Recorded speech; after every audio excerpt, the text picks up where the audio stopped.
السلام علیکم ورحمۃ اللہ وبرکاتہ۔ ناظرین کرام، وقف ترمیمی بل سے متعلق اکابر کی محنت رنگ لائی ہے۔ ماشاءاللہ ہمارے اکابر یعنی مولانا سید ارشد مدنی، مولانا خالد سیف اللہ رحمانی اور ہمارے لیڈر اسد الدین اویسی اور دیگر حضرات۔ ناظرین کرام، وقف ایکٹ پر سپریم کورٹ کے ایک تبصرے نے مرکزی حکومت کی مشکلات میں اضافہ کر دیا ہے۔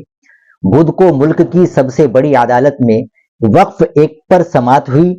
تقریباً 70 منٹ طویل جرح کے دوران درخواست گزاروں نے وقف ایکٹ کے خلاف اپنے دلائل پیش کیے، جبکہ مرکزی حکومت نے قانون کے دفاع میں اپنے دلائل پیش کیے۔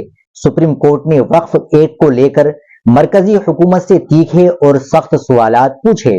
سپریم کورٹ آج پھر دوپہر 2 بجے سے اس معاملے پر سماعت کرے گا اور وقف ایکٹ کے بارے میں عبوری حکم جاری کر سکتا ہے۔ وقف ایکٹ سے متعلق 3 ترامیم کے بارے میں بدھ کو عبوری حکم آ سکتا تھا۔ پہلا مسئلہ وقف کی طرف سے استعمال کنندگان کی جائیدادوں کی منسوخی سے متعلق ہے۔ دوسرا مسئلہ وقف بورڈ میں غیر مسلم ارکان کی موجودگی سے متعلق ہے، اور تیسرا مسئلہ وقف جائیداد کے تنازعات میں کلکٹر کو دیے گئے اختیارات سے متعلق ہے۔ مرکزی حکومت نے عبوری حکم جاری کرنے سے پہلے اپنے دلائل سننے کی اپیل کی، اور وقت کی کمی کی وجہ سے سپریم کورٹ نے وقف ایکٹ کی سماعت ملتوی کر دی۔ پہلے دن سپریم کورٹ میں تقریباً 70 منٹ تک سماعت ہوئی، جس سے ایک بات واضح ہو گئی کہ ملک کی اعلیٰ عدالت وقف ایکٹ سے متعلق عبوری حکم جاری کرے گی۔ اب سوال یہ ہے کہ عبوری حکم میں کیا ہوگا؟ کیا سپریم کورٹ وقف ایکٹ پر روک لگائے گی؟ کیا مرکزی حکومت کو سپریم کورٹ سے جھٹکا لگے گا؟ کیا عرضی گزاروں کو وقف ایکٹ پر راحت ملے گی؟ سپریم کورٹ کے حکم سے پہلے اب ایسے کئی سوال اٹھ رہے ہیں، لیکن سماعت کے دوران چیف جسٹس کے مرکزی حکومت سے سخت اور تند و تیز سوالات نے کچھ تصویریں واضح کر دی ہے۔ ممکن ہے کہ آج کی سماعت کے بعد عدالت وقف ایکٹ میں 3 ترامیم کے حوالے سے عبوری حکم جاری کر سکتی ہے۔ نمبر 1، یوزر کے ذریعے وقف میں کی گئی ترمیم کے بارے میں کوئی بڑا حکم۔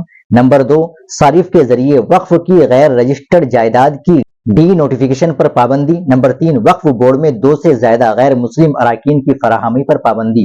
اور نمبر 4، وقف کی متنازع جائیدادوں کی تحقیقات میں کلکٹر کے حقوق پر حکم۔ کل کی سماعت کے آخر میں سپریم کورٹ نے تبصرہ کیا تھا کہ کوئی بھی جائیداد جسے عدالت نے وقف قرار دیا ہے اسے غیر وقف نہیں سمجھا جائے گا، چاہے وہ وقف صارف نے حاصل کی ہو یا نہ کی ہو۔ سپریم کورٹ وقف ایکٹ سے متعلق 3 سوالات پر فریقین کے دلائل سننے کے بعد عبوری حکم جاری کرے گا۔ پہلا سوال، کیا وقف املاک کو ڈی نوٹیفائی کرنے کی اجازت ہونی چاہیے؟ اس سوال کے سینٹر میں ایسی وقف جائیدادیں ہیں جنہیں عدالت نے وقف قرار دیا ہے، یا ایسی وقف جائیدادیں ہیں جن کا مقدمہ کسی عدالت میں زیر التوا ہے۔ دوسرا سوال، کیا تنازع کی صورت میں کلکٹر کے اختیارات کو محدود کیا جانا چاہیے؟ اس سوال کے پیچھے کی وجہ وقف ایکٹ میں بنایا گیا نیا پروویژن ہے، جس میں کہا گیا ہے کہ کلکٹر کسی بھی وقف املاک کو لے کر پیدا ہونے والے تنازع کی جانچ کرے گا۔ یہ تنازع سرکاری اراضی یا وقف اراضی کے تصفیے سے متعلق ہے۔ بڑی بات یہ ہے کہ تحقیقات کے دوران وقف املاک کو وقف جائیداد نہیں مانا جائے گا۔ تیسرا سوال، کیا وقف بورڈ میں غیر مسلموں کا داخلہ درست ہے؟ کیونکہ دیگر مذاہب سے متعلق اداروں میں غیر مذہب کے لوگوں کا داخلہ ممنوع ہے۔